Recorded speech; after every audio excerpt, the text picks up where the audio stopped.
Hey everybody, and welcome to a brand new installment of Nintendo News Report for Tuesday, June 16th, 2015. I am your host, Alexander Kulafi, and today we bring you a very special Nintendo News Report with a specially constructed super team of Nintendo World Report podcast representatives.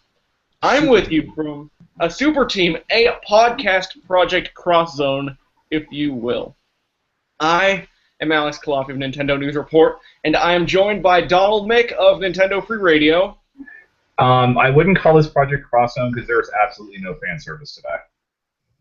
Oh, that's what you think. James Jones of Radio Free Nintendo. Keeping my clothes on for the remainder of this podcast, fan service needs aside. And Nicholas Bray of Nintendo World Report Connectivity. Hey guys, hey everyone. Hello. Transnational, transcontinental Nintendo digital event reaction show. It is like 3 o'clock in the morning for Nick. I don't know how he's doing this. It is 3:48 a.m. Yes. Oh, it's almost time to get up, so you're fine. Yeah, that's right. So, the most important time of the year has come and gone. Nintendo's digital event where they announce all of their brand new hot stuff. Probably second to Christmas, if not over Christmas, is like my most anticipated time of the year in general. And they brought their B- game. I thought we were going to start trying to be nice. I am, James. I mean, you are. Yes, they brought a version of a game today. They bought their Zero game. They brought their Amiibo game. Their Amiibo They board brought their game. Kaizo Mario Brothers. Yeah, they did. I apologize for all the tones going off. That's the E3 show team texting me right now. All right, done. Yeah. Sorry about that.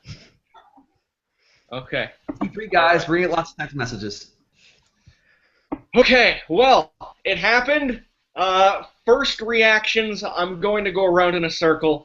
Donald, what was your immediate reaction upon seeing the Nintendo E3 2015 digital event? They were doing decent. I mean, it's kind of hard to beat The Last Guardian, the Final Fantasy VII Remake, and Shenmue 3 coming up in the same night. But they were doing some things that were really appealing to me. But, oh my god, did they blow the landing. Yeah, that's a problem I think every single E3 press conference had this year, is that they didn't order their announcements the right way. Like, they put all the stuff that should have been the last announcement at the very beginning, and then I think pretty much every single press conference ended slightly underwhelming as a result. Unfortunately, Nintendo was no exception. I definitely think Star Fox should have been at least the last game if they had nothing else. But that's just me, maybe. James, what do you think? I mean, I'm not sure that they hit anything at any point, because I look at Star Fox. I don't feel like tension. They showed a couple minutes of it, but they didn't reveal that Platinum was a developer until after in the Treehouse Live. They didn't really show much in terms of. I mean, they showed gameplay, but it was kind of a supercut versus, hey, we're going to go through and play a stage and really get you the opportunity to see what this game can do. They didn't really talk much about the game. They just sort of showed it in action and talked more about the Inari shrines and the importance of arches in Japanese mythology. It feels like they saw what they did during last year's Nintendo Direct, where they did things like they went to the yarn store where they talked about the Yoshi stuff and just went way too hard on that. Ultimately, in that one, while they were talking about Yarn and Yarn's properties, they were talking about the game. It feels like in this game they spent more time talking about, or this Direct, they spent more time talking about the background versus the game. And that sort of removed the impact of what should be a pretty exciting title. Beyond that, though, it was a hard slog through that thing. I mean, we have 2 Zelda 3DS games announced. One of them is a port of a Wii U game with a guy who turns into a boat added. The other one is Zelda Four Swords Adventure version of Link Between Worlds, but with 3, because when they did 4, it screwed up the 3D effect. It's like, okay, I mean, those are both solid, second-tier announcements, but I don't think they did them any favors by announcing them in conjunction to one another like they did, and I don't think they spent much time talking about either in a way that allows them to stand out. Beyond that, you're down into things like, Mario Maker, which they showed off tremendously well on Sunday, being sort of just thrown throughout the show as transition pieces, and things like Animal Crossing Happy Home House Arrest and Animal Crossing Amiibo Party. I don't know who their audience was for the show. I really don't. It just feels like it's lacking red meat. Oh, sure. Like a Zelda, maybe? Well, no, it has a Zelda. It has too many Zeldas, to be honest. Come on, the real Zelda. These are all real Zeldas. I mean, the problem is, to me, that they had two, and they didn't want to love one child more than the other. Mm. But one ultimately is a port of a game from last year. The other is a new game. They should have spent more time showing what that experience was like, and maybe that would make me more excited for that game than I am right now. Yep. Sure. What about you, Nick? Overall, it started off well. I was pretty hyped for the Star Fox reveal. It actually looks like a Star Fox game that I've wanted for the last 10 years. So finally, they're making a good Star Fox game.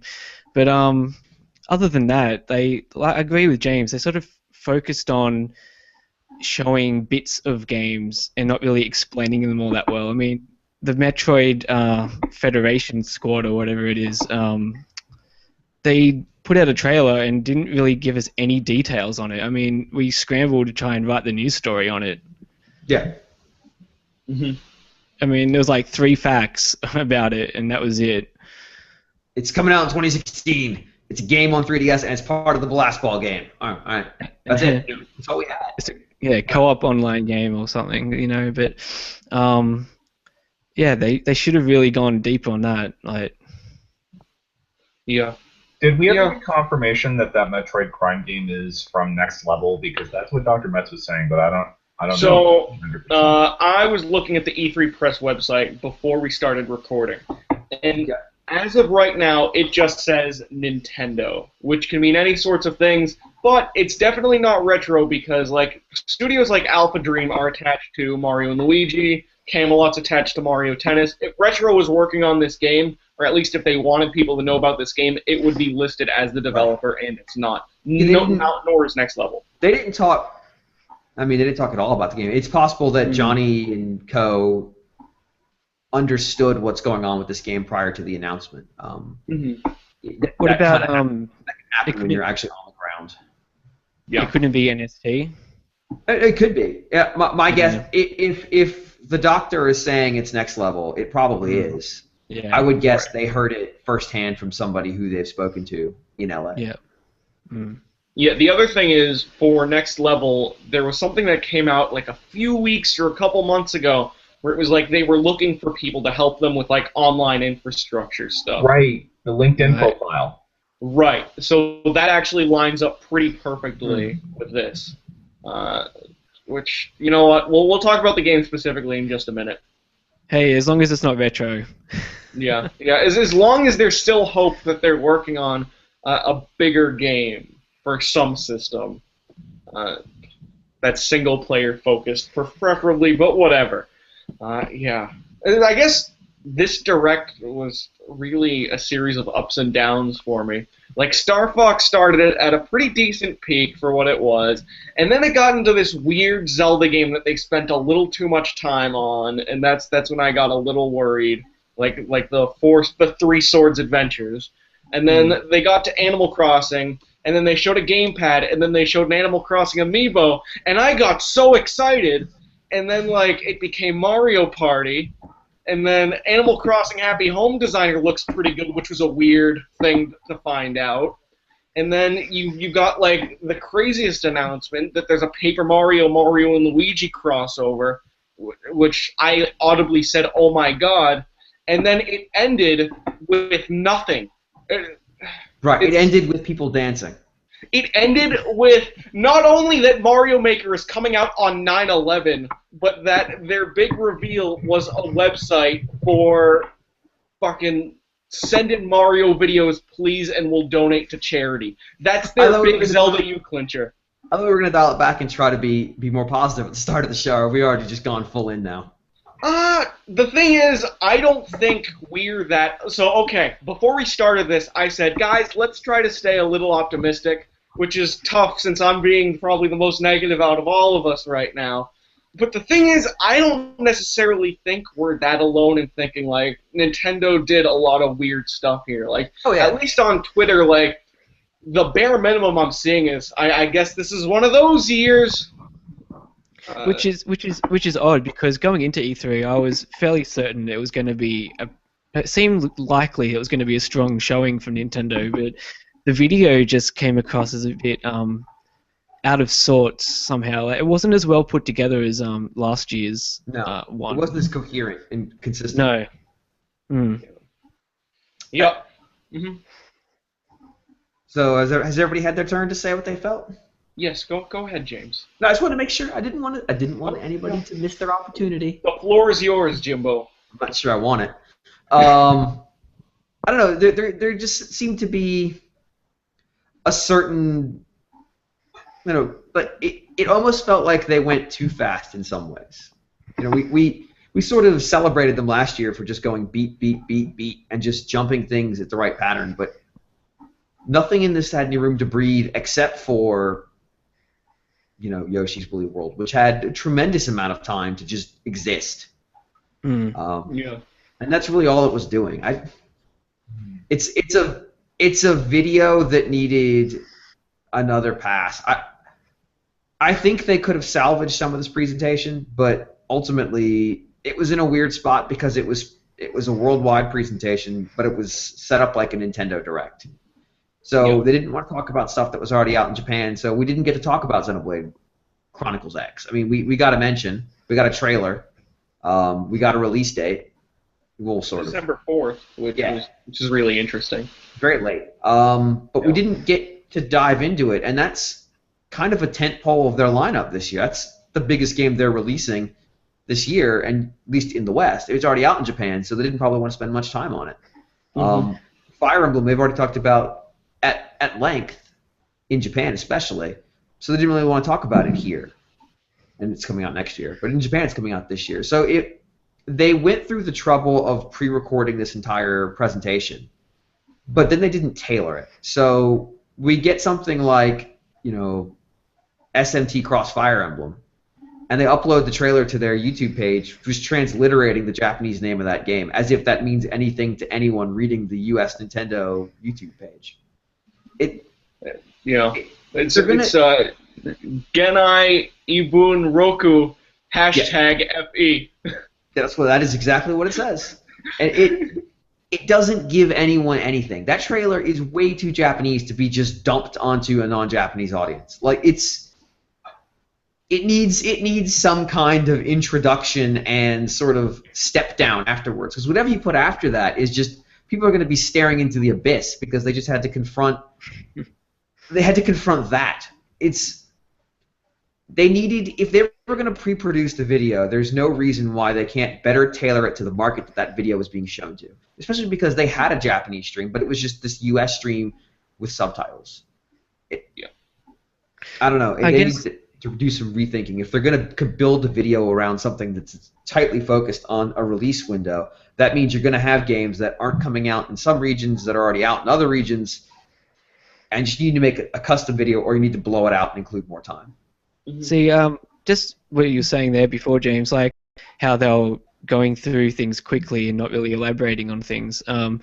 Maybe because Treehouse was such a success last year that this year they decided, okay, we'll just put out the basics on the video, and then everyone's going to watch Treehouse for the actual information, which is probably not a very good idea in the grand scheme of things, because most people aren't going to stick around to watch Treehouse all day. But that could be what they're thinking. Yeah, and it probably is, but it's wrong. I have a job. I can't watch Treehouse for 3 days. Exactly, yeah. Yep. So let's move on and talk about the games that came out. And we're pretty much just going to go Wii U, and then, actually, no, we'll mix it up a little bit. But we're going to do what Nintendo did, and instead of talking about Super Mario Maker last, we are going to talk about it first, because that is probably the most known quantity Nintendo has this year. So for Super Mario Maker, which, again, there is no way they're going to put this game out on, as they phrase it, the 11th of September this year. Especially when it's that anniversary combined with Mario. It's the whole thing. It's going to be like Star Fox 64 DS. There's no way this game comes out on this date. What? It doesn't, like... I don't see the connection too much. I mean... No, it's... Listen, I guess Star Fox had the R-Wing a few years ago, and that made it a little worse. But, like, I don't think it's a good idea for them to put it out on this date, and I don't think it's going to be at this date by the time it actually comes out. Well, they have to put the game out in September because that's the 30th anniversary, and if they're going to do a Friday release date, that's one of 4. I mean, they're not going to put something out going into Labor Day weekend, and they would want to have it out as soon as possible because right now for North America, we're going to skip June, July, and August with retail games. They need to get it out as soon as possible. So really the only date they can put it on is unfortunately the 11th of September. Devil's Third, I think that still might come out in August. Like, especially with GameFly reporting it as, I think, the 28th. And they're usually not that wrong, as far as I know. We'll see. I mean, I guess at the same time, they're also holding this like 3 or 4 months before the game would come out. So they've probably gone through these gymnastics and are just hoping no one's going to draw as much attention to it as was the case with Star Fox when that happened. So I guess we'll see. But onto the game itself. The really cool thing that they announced today was not only the Super Mario 8-bit Amiibo, which is super cool, and will either have too much stock or absolutely no stock. The coolest thing, I think, was the Mystery Mushroom, which allows you to put Amiibos of other Nintendo characters. They listed Wii Fit Trainer, Link, and Kirby, I think, in the press release. And you're going to be able to put them onto the gamepad, and you will be able to play as those characters a la Super Mario crossover, pretty much. And they say there are going to be many supported. That's kind of an awesome thing. Yeah, it's neat. I don't know that it gets this. I mean, that game's already got so much stuff in it. Mm-hmm. I would have rather they spent more time talking about level sharing and you know, the stuff you can do besides just, hey, put a Goomba here and make that Goomba gigantic and then put the shoe and cover it in spikes. Like, so give us an idea of what the package is like more than just, you know, the one action of create stage. Yeah, I mean, what's happening with like single-player content, or like, are they going to have other modes within the game? They haven't talked about any of that, right? Well, they've talked about it a tiny, tiny bit if you read the press release. They mentioned That's something. not talking about it because nobody reads the press release except us. But they did mention this thing called the 100 Mario Challenge mode, which is what you need to do to unlock this Amiibo feature. They didn't say anything about what it is. I'm guessing we'll see that during the Treehouse Live, or at least I damn well hope so. My guess is they probably made 100 Mario levels that we are going to play through, and hopefully that'll be real cool. Because there has to be some single-player content. I don't believe Nintendo is comfortable with the idea of releasing that many games without a single-player option. Like, even the Zelda game has a single-player mode. Yes, it does. I'm not sure what they're comfortable with after this show, to be honest. Okay. So more than I am. I guess Super Mario Maker's exciting. I guess I was more excited about it during the Nintendo World Championships when we got to see some of those levels in action with the stacked enemies than the second run of this information at the presentation itself. Yeah. So I wonder if they think this is a bigger deal than some of us think it is. And I think as a Nintendo website, it is obviously certainly a big deal. But the fact that they made this their Super Mario 3 game at the Nintendo World Championships, and then also made it the closing game of their digital event, means that they're really confident about this game. I mean, they themed the whole event around it in a lot of ways. Transformations. Yeah, they themed it, and they themed the event around it and Star Fox. So, I mean, they think those games are super important, but Yep. I don't feel like they showed it.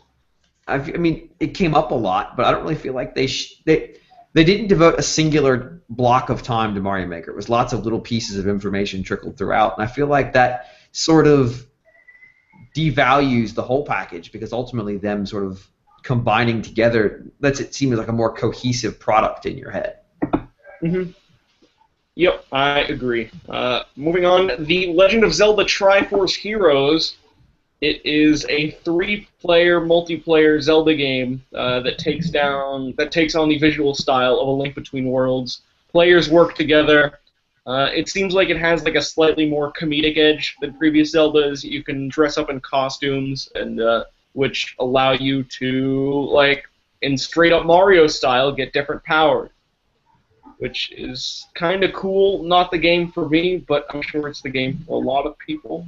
Let's pour one out for Purple Link. It's Link Between Worlds 2, I guess. It's all about costume changes. Yeah. There you go. I don't know. I guess it's still too early to call it if we're going to be interested in it or not. It's going to be one of those games that might sneak up on us and surprise us when it actually comes out and people actually get to play it. Yeah, I wish they had really given that game more time. Mm-hmm. I mean, that game is more interesting than Hyrule Warriors 3DS simply because it's not a thing that's already out on another system, and it was weird to me that they didn't understand that. Mm. Yeah. I'm kind of interested to see what they're doing with that game, because I probably am going to be able to do the multiplayer with it. The only thing I'm concerned about is, I mean, IGN just had a statement from Miyamoto saying they had something cool for Zelda Wii U. They just elected not to show it this year. So this is going to be the pressure moment for this game. Man. I have the feeling it's going to get an undue amount of hatred because it's not Zelda Wii U. Yeah. Maybe. I think people can compartmentalize enough that they understand that this game's existence does not preclude Zelda Wii U from having been here. Hyrule Warriors may get that, because Hyrule Warriors seems like an utterly superfluous event in a lot of ways, just because it already exists. It also feels a little bit like, for this entire presentation, like they're kind of throwing confetti at the audience and then running away. Like, we don't have anything tangible for you, so here's 2 Zelda games that we can push out for this year instead. And here's a lot of music, really loud music we're playing, so you forget that we're not closing with Zelda this time. Did you want 2 distinct Animal Crossing games, neither of which are actually Animal Crossing games? We'll talk about. Here you I go. guess we can talk about this right now. We can talk about this right now because I really love Animal Crossing, and I was so sure we were going to get our Animal Crossing Wii U game, and you know what? We did. This is our Animal Crossing Wii U game. I don't think we're getting an Animal Crossing Wii U game instead of this. I think this is it. Welcome to hell. Population board games. It's okay. It's me, Johnny, and all the other Metroid fans can stay down there together. I look forward to a very skill-based board game that requires the purchase of Amiibo that will be almost impossible to get a hold of. I don't see how this plan could ever go wrong. You know what this entire direct was? This is like all those like cartoons and movies where a character summons a genie, and then you wish for something, and then they give you what you wished for, but not in the way you wanted it. It's the monkey paw of Nintendo announcements. I wish I had Animal Crossing Wii U. You got it. I need a turkey sandwich with ham and rye bread with no mustard. You're just getting a whole pig. Yep. And he's rabid. And he requires Amiibos to be eaten. So, talking Animal Crossing, Happy Home Designer is coming out on September 25th. It seems like it's got a similar situation to the way it was unveiled in Japan, where there's going to be the bundles with the NFC if you want. There's also going to be the regular edition, which comes with a complimentary Amiibo card. It seems like the game is at least slightly more of a full Animal Crossing game than they initially let on. Like, they were showing you with the capability of walking around. They were showing you with the capability of going around town, it seems like, making new buildings. To me, this seems a little bit like Tamagotchi Life, but like made into an Animal Crossing experience. As in, it won't necessarily be substantial, but the pleasure of play, I guess, will come from you making everything yourself and just the raw customization. Keep selling yourself on that, Alex. If you I'm trying, Jim. If you talk about it enough, Federation forces will turn into Metroid Prime 4. That'll be the next thing we talk about, I promise, James.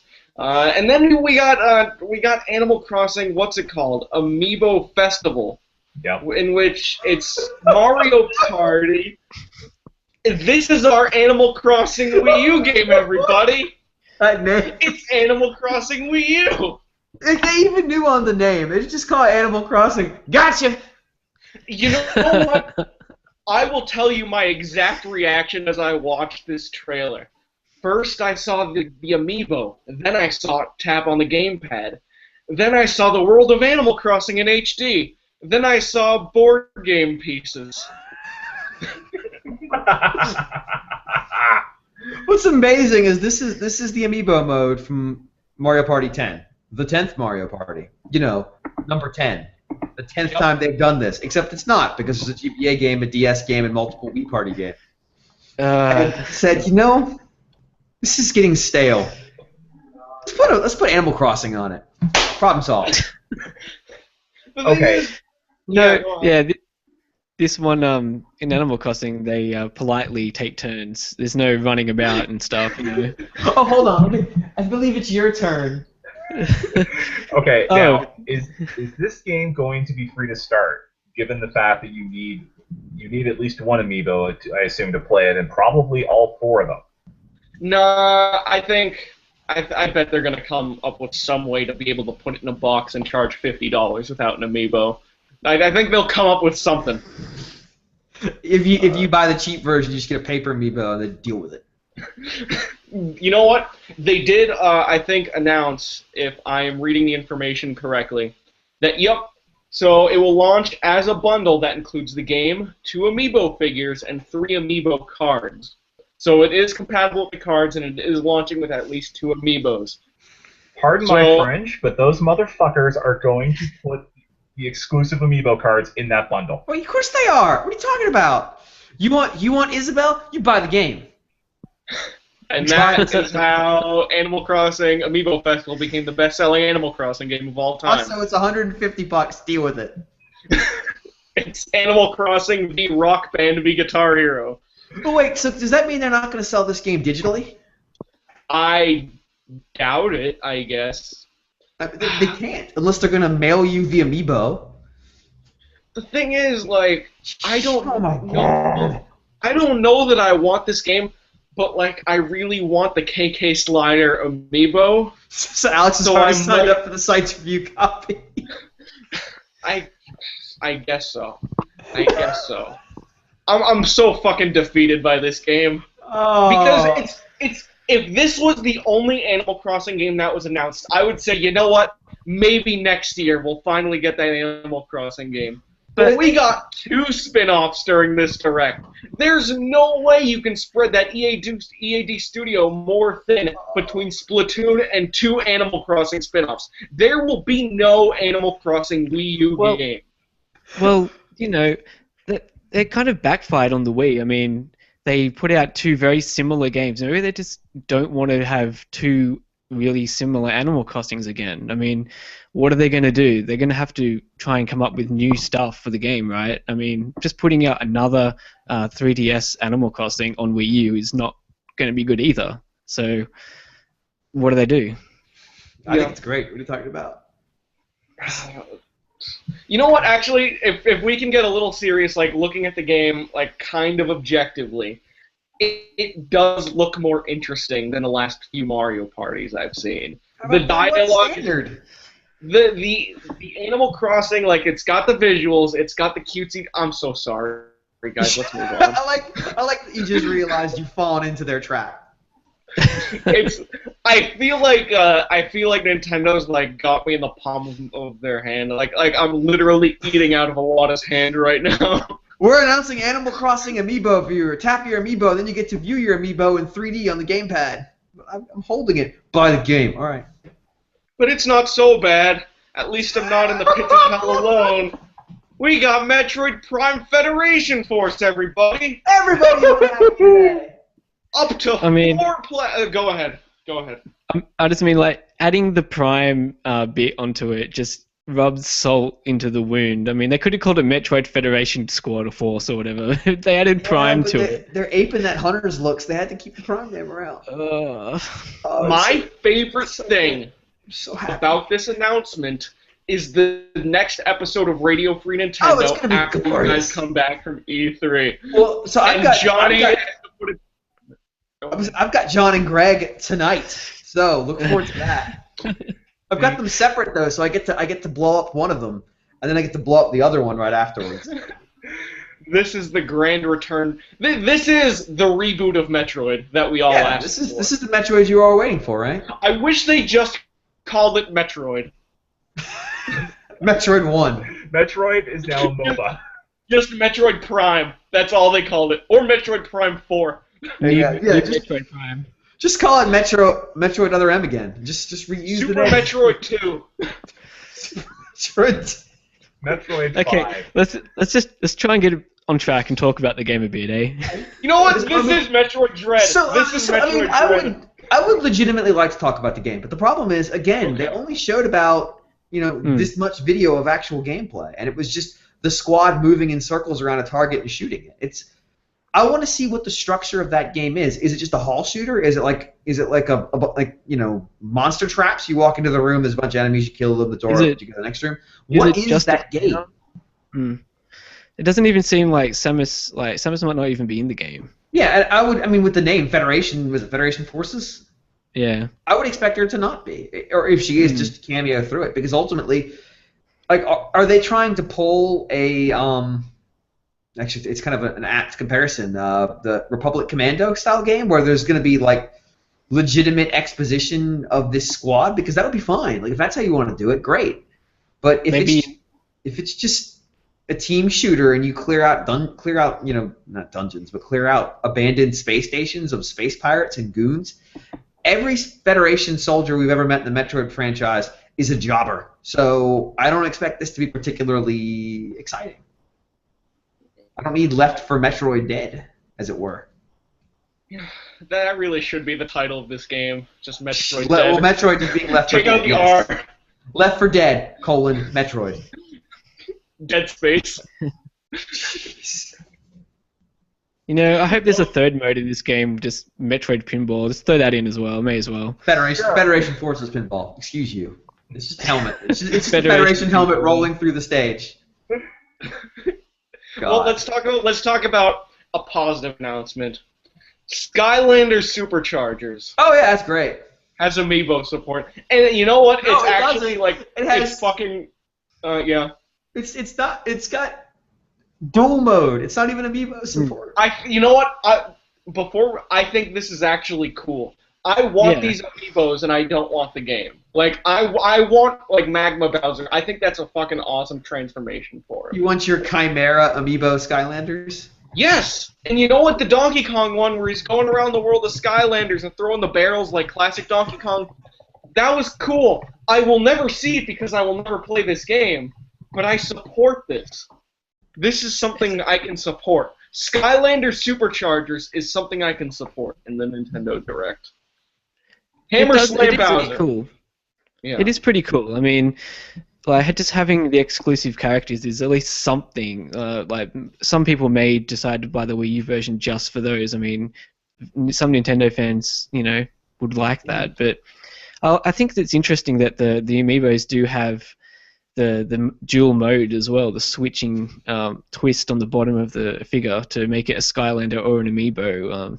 That's kind of cool, but maybe they could have just not bothered with the Amiibo part. I mean, because like when it's an Amiibo, is that just going to mean it can be used in Smash Brothers and other games? Yeah, I mean, what is it switching? Like, I'm guessing it has this.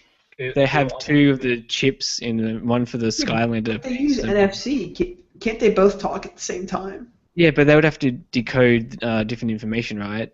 Protocols. Yeah, I'm just saying, can't they have both chips talking at the same time and just go, I don't care about this Amiibo thing. I'm looking for the Skylanders thing. It could literally be a switch that just changes. Like think of a light switch, but just between the two modes. I'd laugh if they put something like, I don't know, scenes from a classic Spyro game in Amiibo tab, just to really twist the knife. You put this thing in Amiibo mode. Yeah. Things are getting dark. Okay. Let's talk about something I am actually very positive about that I was very negative about last year, and that is Yoshi's Woolly World. I am pretty happy about what I'm seeing about this game. And I think this is the second successor to the original Yoshi's Island. There was Yoshi's Island, Yoshi's Story, and I think this is the third next step in that lateral evolution. This looks like a proper Yoshi's Island game that they care about, that they're actually putting heart and thought into, and that's from someone who didn't like Kirby's Epic Yarn that much. It seems like they're really trying really hard to not only do right by Yoshi, but also do right by criticisms or at least desires of people who played Epic Yarn. I mean, that game is Yoshi's Island. That game is Yoshi's Island, ultimately. If you like Yoshi's Island, you will like this game.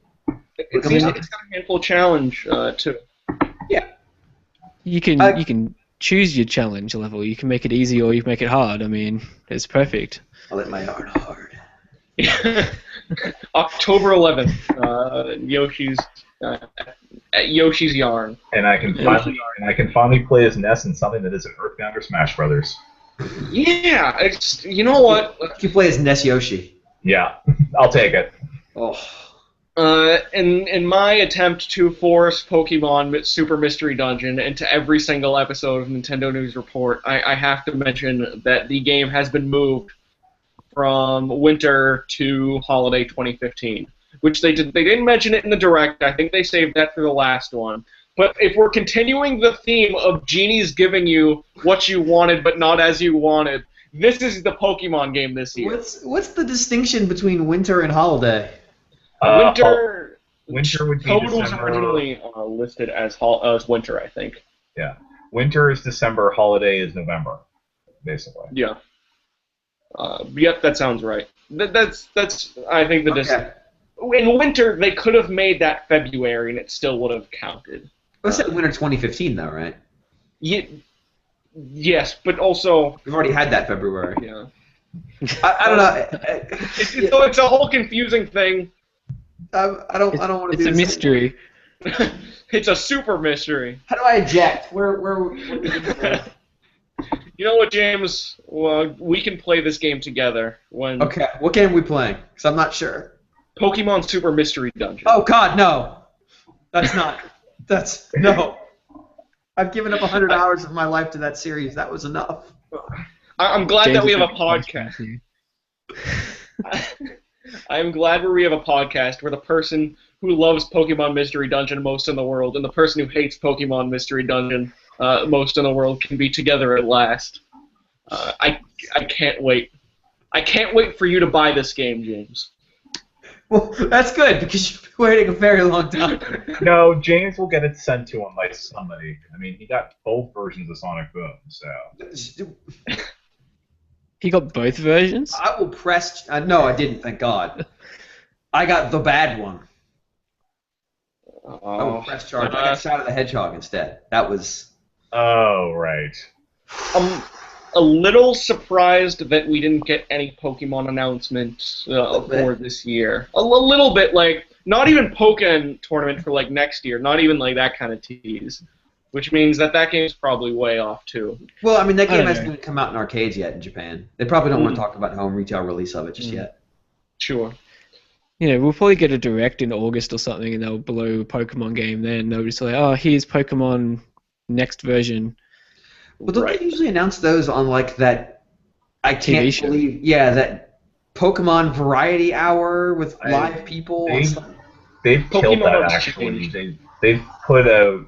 The last couple of games have come out in the form of a trailer and an announcement in CoroCoro magazine in Japan. Oh, I thought you meant they killed the show, and I was going to think that the world made sense again, but no. Right, so Pokemon's weird. It's got a weird history with these announcements. We're gonna. I'm not gonna spend too much time on this, but as Donald was saying, as like Pokemon Heart Gold, Soul Silver, and Pokemon Black 2, White 2, those were announced through their Japanese TV show and through Koro, 100%. When Pokemon X came around and Pokemon changed and became fully worldwide, which Pokemon Black 2 and White 2 were moving towards, they decided to make a worldwide direct to accompany it. And then with Pokemon Omega Ruby and Alpha Sapphire, I think they were panicking because of like the low sales that were happening during that time frame, and then they pushed out a worldwide trailer that was teasing the game where it got fully revealed at E3 of last year. But it seems like those announcements are going to be worldwide and heavily coordinated from now on. So there you go. Moving on, Yokai Watch, another positive thing. Oh, there's your Pokemon game. There's the 2015 Pokemon game. That's why they're not doing one. They've already got 2 monster collecting games. You know what, though? I'm pleasantly surprised that this is coming out this holiday season because I expected it to come out like April or May of next year. And I do really want to play this because you know what? I want like alternatives to Pokemon. They're trying to do what Pokemon does, but in their own way. And this seems like it's it. Hopefully, the voice acting isn't as bad in the final game as it was in that trailer. But I don't know. It sounded like a Saturday morning cartoon, but it was a video game, and that really bothers me. But it is a Saturday morning cartoon. Yeah. It's a transmedia property. There's that phrase again. Transmedia property. It's going on the subject of transformation, I guess.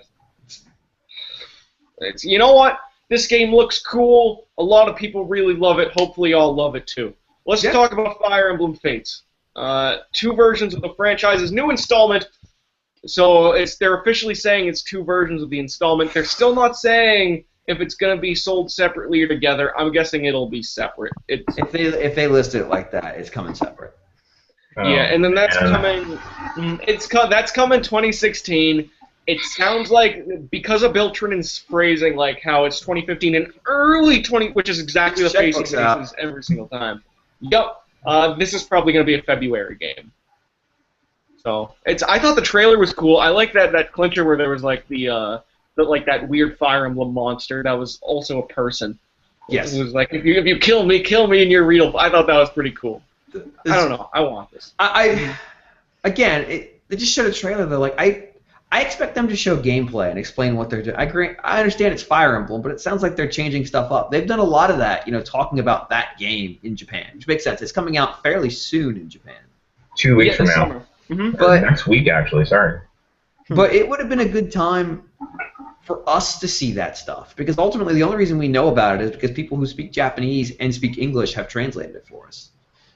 Give us that gameplay demo where you talk about some of the changes you've made from Fire Emblem Awakening. Introduce some of these characters that you're showing on screen versus just doing supercuts of the FMVs. Mm-hmm. Make that a game, not a TV show.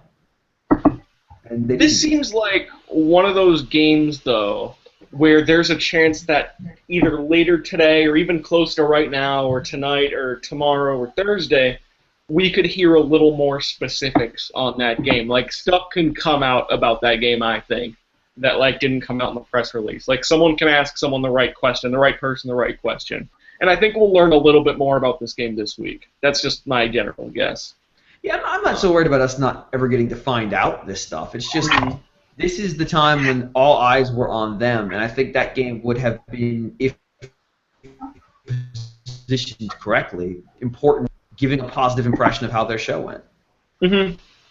And then there was also, is it Genei, Ibun, Roku, # Fire Emblem? Is that it's not the Fire Emblem crossover. Let's not... Yeah, let's It's simplify that. # Fire Emblem crossover. It's a Drive Club, everybody. # Fire Emblem. God, that trailer is bonkers. Yeah, it's wild. I think I'm like interested in it in the same way I was interested in Shin Megami Tensei 4, as in none of the stuff that has to do with Fire Emblem. I assume all of these characters are original characters regardless of what they're named, even if they're not. Yeah, That's how I'm going to they're probably treat this game. I think they named like the voice actors as if we care. They did have a couple of characters who share names with people that are in Fire Emblem, Rom and Tiki, but Right. it's entirely possible that those are completely different characters created at a whole cloth for this game. Yeah. Yep. It's coming out 2016. And then James, Yeah. tell me how excited you are about Xenoblade Chronicles X coming out on December 4th. I mean, kind of. Like, weirdly, they spend so little time talking about that game recently that it's kind of hard for me to put a hype on it. Because that game should be exciting. Like, it looks, I mean, when we've seen it in action, it seems exciting. But it's also been out in Japan for nigh on 2 months at this point. So some of the energy around it has been deflated slightly. And ultimately, they didn't talk about it. I mean, it's really frustrating. Like, I don't expect them to do this. I expect them to talk about games. And they chose not to. Which is kind of upsetting and kind of deflating. Yep. I kind of thought Xenoblade might have come out earlier than that, like at least October or November. Yeah, it is late. Yeah, I was writing October for most of the year here as when Xenoblade, and now it's coming out. Persona 5 comes out as it's currently scheduled to in 2015. I might be playing Persona 5 before I play Xenoblade, and I never thought that would happen. Yep. Yeah, if they come out at the same time, I'm definitely going to be playing Persona 5. But I still really want this. I mean, Xenoblade Chronicles was an amazing game, regardless of anything we're hearing about the people who've played Xenoblade Chronicles X, which...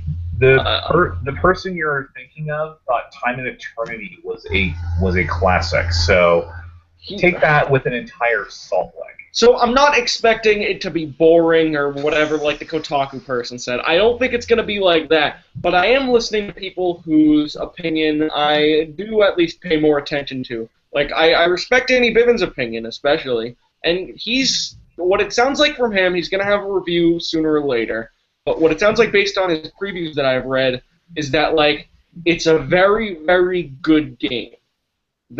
Which you can take that however you want. I would take it both ways, as that's intended, especially compared to the original Xenoblade. It's going to be a very good game.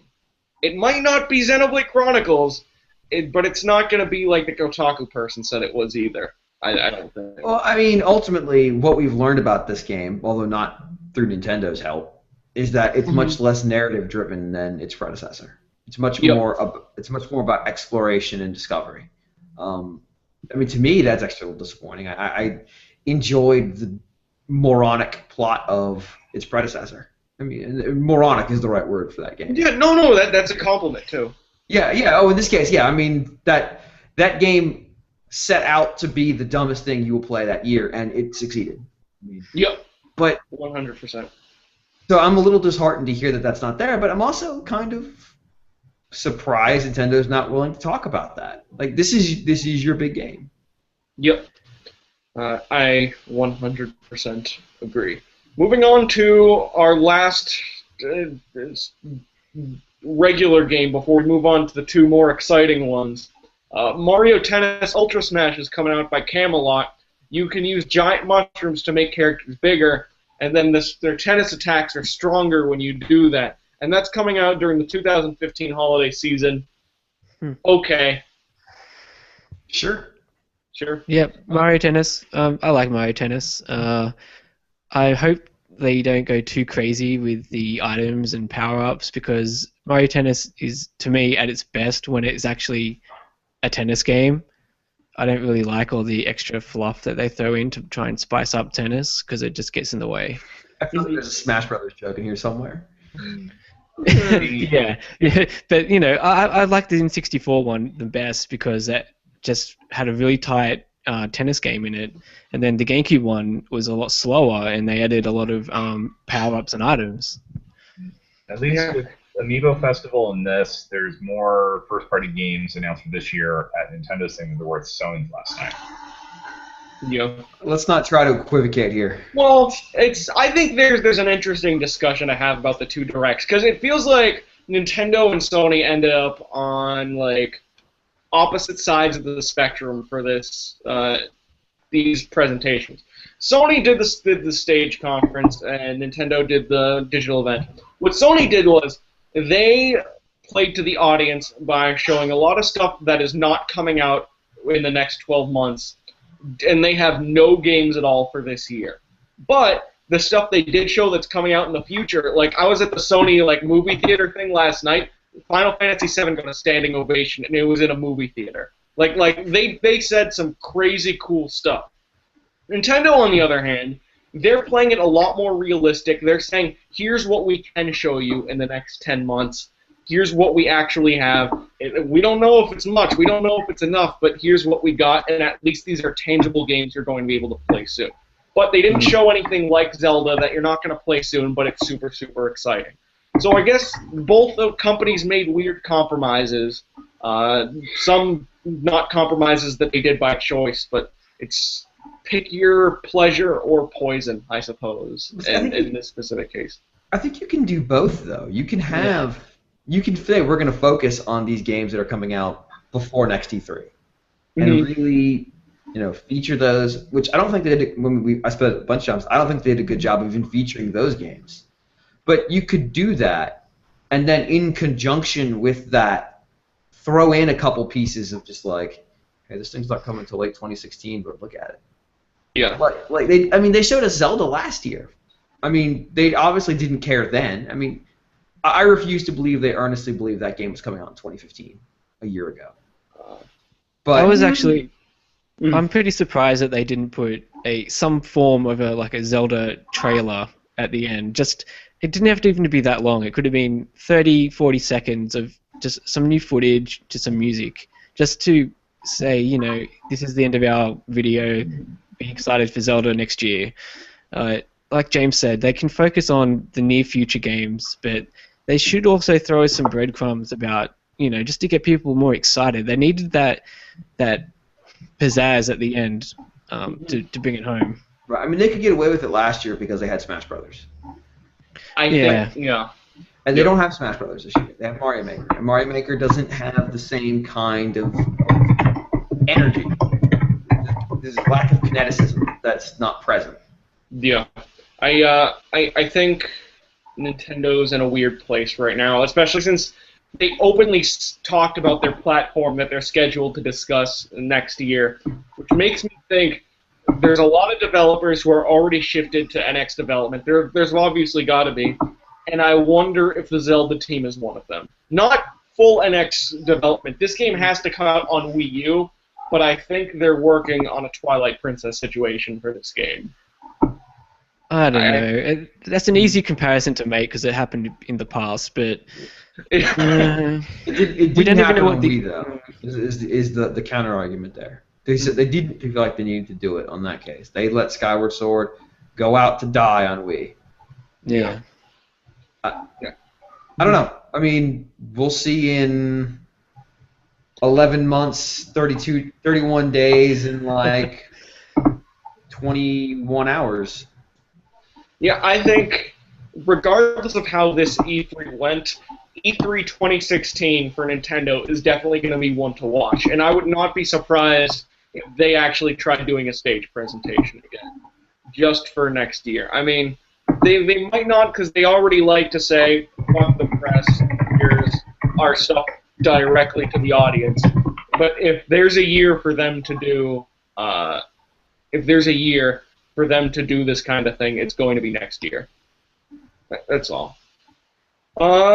We got 2 more big games left before we share our final thoughts and close it out. What I think is the most exciting game of today, Mario & Luigi Paper Jam, the 5th game in the Mario & Luigi series developed by Alpha Dream, coming out in spring 2016. It's Mario & Luigi, but it has Paper Mario in it, which is a better way to phrase it than calling it a Mario & Luigi and Paper Mario crossover. This seems like very much a Mario & Luigi game that features characters and things you like from the Paper Mario series.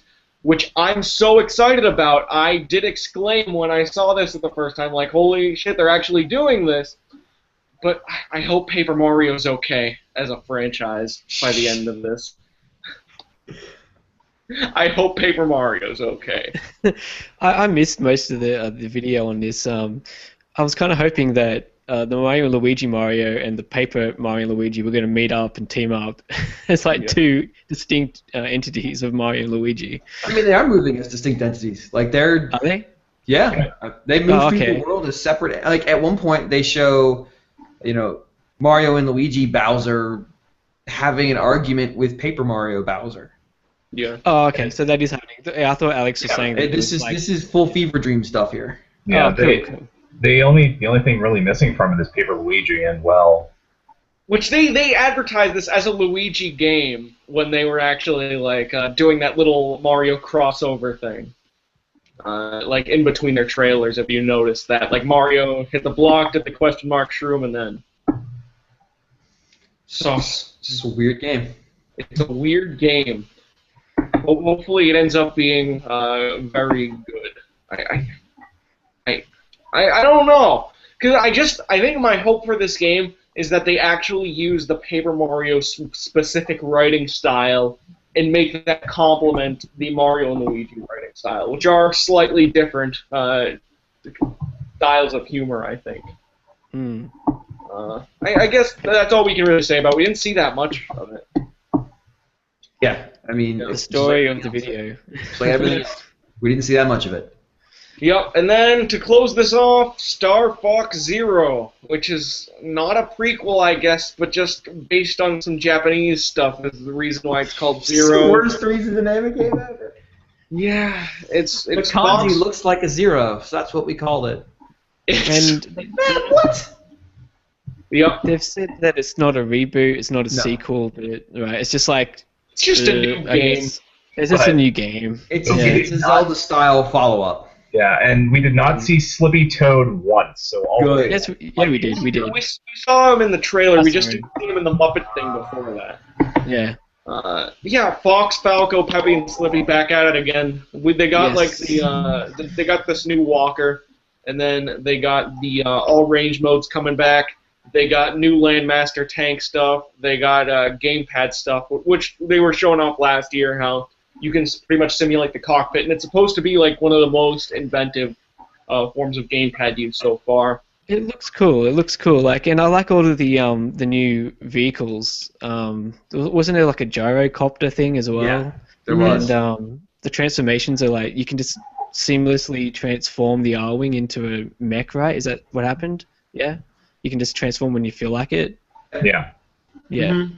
So that's really cool. I mean, like I said before, it's the Star Fox game, like a version of the Star Fox game that I've been wanting for ages. So, right, they're making a new Star Fox game. Like, I think we kind of forget like how cool that actually is. That they are making a new Star Fox. And they announced that everybody's favorite developer, literally, Platinum is making it, which they haven't talked about multiplayer stuff. In fact, they've sort of explicitly not talked about multiplayer stuff. So, I don't know what's up there. It's either going to be single player only, or they're going to patch in multiplayer later on. I think that's really all they can do, because Platinum is 4 games on the go now. Or they just haven't decided to talk about it yet. Like, I don't know. So, the thing that I'm sort of picking up from this, from a development standpoint, and I know jack shit about development, but I'm just thinking about the history of these guys. If I wanted a Star Fox game that barely existed a year ago to come out a year and a half after it was announced, and I had to pick 2 developers who could get an extremely fast turnaround time while still maintaining quality, I would choose Nintendo and Platinum Games. Those are the exact 2 people I would make to make a good video game with a fast turnaround time. So I think on a very practical side of things, this makes sense too. Yeah, that they're trying to do a full game. Yeah, and I mean, I want to play it. I really want to play it. I wish it was at the Best Buy event. Like, I wish it was that instead of Mario Maker. But why not both? Because I mean, they said during the Direct it's just Mario Maker. I know they've they tried should've done doing They multiple should have, games. because in 2013 it was multiple games. Yeah, But Yeah. the problem was it also caused things to move super slow. exactly. Mm-hmm. I don't know. Well, yeah. I guess just a couple notes from Nintendo's E3 before we slowly wind this down. There's an eShop sale going on now that's Okay. celebrating E3, where there's like multiple series on sale. I think you can get Mario 3D Land for like $20. You can get some games at like surprisingly good discounts for Nintendo. And then one of the ones I'm interested in that I might end up picking up is Fantasy Life for like $28, which Yeah, is That's not about so the right bad. price for that game. That's the right price for it, especially since it's been kind of like holding at 40 pretty definitively for a while. I think I'm probably going to grab Dream Team at 28, actually, or whatever the Canadian equivalent is. Sure. And then Fatal Frame, Maiden of Black Water. That's the title now. That's coming out fall this year. That's your red meat game for hardcore players. Yeah. Yeah. I think. They did not give that game any air at all. I mean, that game's pretty niche. I mean, Yeah, I know, but Animal Crossing Happy Home Designer and Animal Crossing Mario Party 10 Edition, I mean, they could have found the time to at least mention that. Two Zelda games. I guess we should move on to the general conclusion for this. I guess when I imagined what a slightly underwhelming but still pretty good Nintendo Direct was, what I thought a realistic one would be was they start with Mario Maker, they go into Star Fox, the cool middle one, and then they close on Animal Crossing, which is still expected, but still would have been really good. Like, I was settling for Animal Crossing when I was imagining how this Direct was going to go. And then we're left, and I got more than enough. I got everything I wanted and less. Your animals got crossed. Nintendo wins the Hyper Troll Get Award for the year. I think if this was a Nintendo Direct, this would have been pretty good. If this was just a regular Nintendo Direct. As E3, I have the same problem I was having like on last week's Nintendo News Report, which was Nintendo's like missing a major like AAA game that they can tie this holiday season together with. They still don't have it. But they instead have it. They should have been pushing that hard. Mm-hmm. Right. That's their holiday game. Yeah. Star Fox. Well, Star Fox is next year, isn't it? No, it's the Star holiday. Fox is this year. Okay. Sorry, I edited a lot of news articles today. I don't remember what's what anymore. I mean, it should have been. This is Star Fox. Star Fox is really cool. This is Xenoblade Chronicles X. It's a lot. There's a lot of game here. Go buy them this year in November. Yeah. And instead, it was, they could even throw Mario Maker. This is Mario Maker. It's really cool. It's coming out in October. Here's Star Fox. It's coming out in November. Here's Xenoblade X. It's coming out in December. Have fun. Right. And just peace out. But yeah. they flooded it with games that, when they were clearing the deck for the last couple weeks, announcing things, we thought, oh, okay, they're just getting us ready because they've got something big coming. Like, oh, we're gonna get Devil's Third out of the way. Well, yeah, I understand. Tomonobu Itagaki does not need to be part of your E3 presentation. I suppose it's like a member of ISIS producing a video. No, that doesn't need to be there. They cut that. They cut that bit from it. But you do, if you're gonna clear the deck to this extreme, which they did. I mean, they did the Smash thing ahead of time. That could have been in here. I mean, reusing Smash Brothers. Okay, cool. Yeah, that would have been a good thing to end on, actually. Or open on. I mean, open on, yeah. It's a good hype thing, but they didn't. They let it sit. They just left it out there, and ultimately it came to the conclusion they were clearing the deck because it's not that they didn't have a lot of things. They had about 16 games. It's that none of them target us. None of them target their hardcore Nintendo consumer. Except Star Fox. Except Star Fox, which, because there's so much stuff, they didn't let that game get the air it needs. Mm-hmm. They still have, like, a not that bad holiday lineup just on raw numbers. Like, I think there's still 5 to 10 major games between 3DS and Wii U that are coming out by the end of the year, or at least C plus, B minus. Oh god, that's not major. You're setting. I'm trying to like close it on a semi-positive note. All right. You know what? They have games that in Sony's exclusive this year are Call of Duty maps. That's Sony's exclusive. Yeah, but they're games. Right? No, they have games, but they don't have The Last Guardian this year. They don't have Uncharted this year. Instead of that, they have the Nathan Drake collection, which doesn't even have multiplayer in it. And I love Sony. Don't get me wrong. I thought they had a really strong presentation last year. But one positive thing we can take away is that at the very least, this holiday season, you're going to have Nintendo games to play, which is not something you can say about all 3 of these publishers.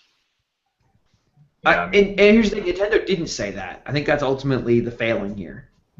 Right. They didn't tie their final message shouldn't have been let's play all this loud music so you forget that there's no Zelda. Mario, people dancing to Mario music. What it should have been is Nintendo is still the best place to play. They shouldn't have mentioned the NX because that just means the Wii U's dying even though it could be. They should have just said, "Hey, here's exactly the number of games that are going to be coming out by the end of the year and on Wii U and 3DS. Look at all these great games." There should have been like a little thing behind them, and then maybe they should have closed on something that they didn't show during the show, like a Zelda trailer.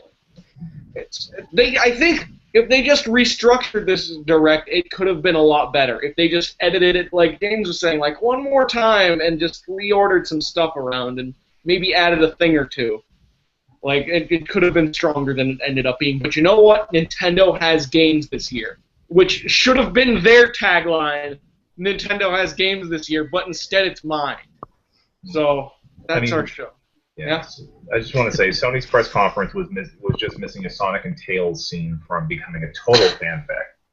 But I think what it comes down to is when I saw what we were getting from Neil at about 2:30 in the morning this morning, my time, the last question I asked him, "Is there anything else?"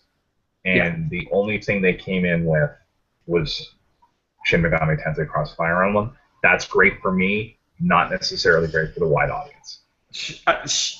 No, that is not great for the wide audience. That's the nichest game that Nintendo's ever shown. You know, I was kind of expecting maybe like a HD remake or something, just to throw it out there, fill up the lineup a bit more. It's something. Right. Something. Maybe a new 3DS game, like Mario Sunshine 3DS would have been a cool thing to put out this Actually, that's the thing, like, there was no, like, big, this is new 3DS exclusive sort of thing happening. It should have been Hyrule Warriors, but it's not. No, it should be Federation Forces.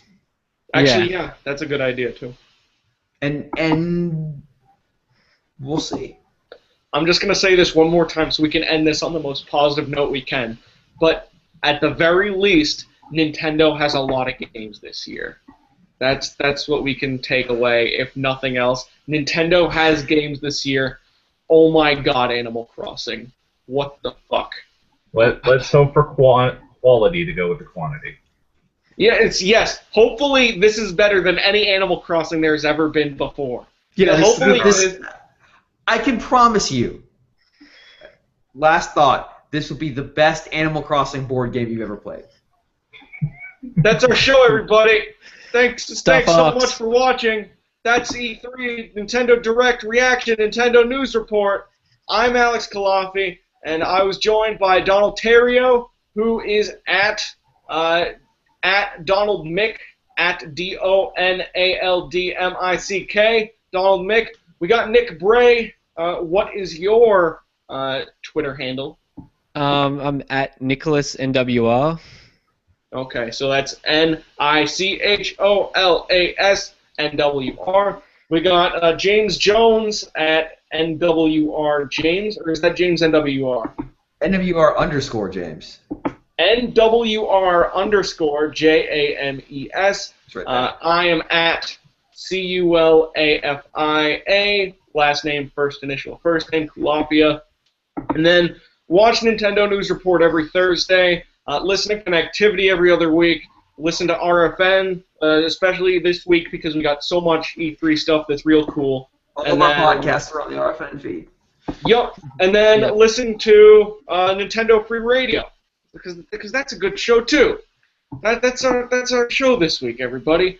Thanks so much for watching. See you soon. Bye. Bye. Bye.